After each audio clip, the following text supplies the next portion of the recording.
இங்க வந்து அமர்ந்தவுடன் நம்முடைய நீர்வளத்துறை அமைச்சர் துரைமுருகன் அவர் சொன்னார்கள், என்னப்பா இது மாநாடு போல இருக்கிறது என்று சொன்னார்.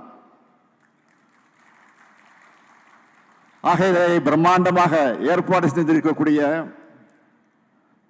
நகராட்சி நிர்வாகத்துறை அமைச்சர், இந்த மாவட்டத்துடைய பொறுப்பு அமைச்சர் மாண்புமிகு கே நேரு அவர்களுக்கு என்னுடைய மனமார்ந்த நன்றியை நான் தெரிவிச்சுக்கிறேன். அமைச்சர் நேரு அவர்களை பொறுத்த வரைக்கும் எதையும் பிரம்மாண்டமாக நடத்தித்தான் அவருக்கு பழக்கம். சின்னதெல்லாம் சின்ன மாதிரி எல்லாம் அவருக்கு நடத்த தெரியாது, வராது. அதே போல எல்லா மாவட்டத்தையும் தன்னுடைய சொந்த மாவட்டமாக நினைக்கிற பரந்த உள்ளம் கொண்டவர் அமைச்சர் நேரு அவர்கள். திருச்சி மண்டலத்தை வளர்த்தெடுத்த அமைச்சர் நேருவுக்கு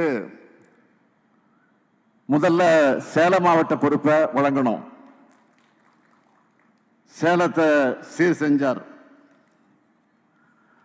அடுத்து நெல்லையை வழங்கின.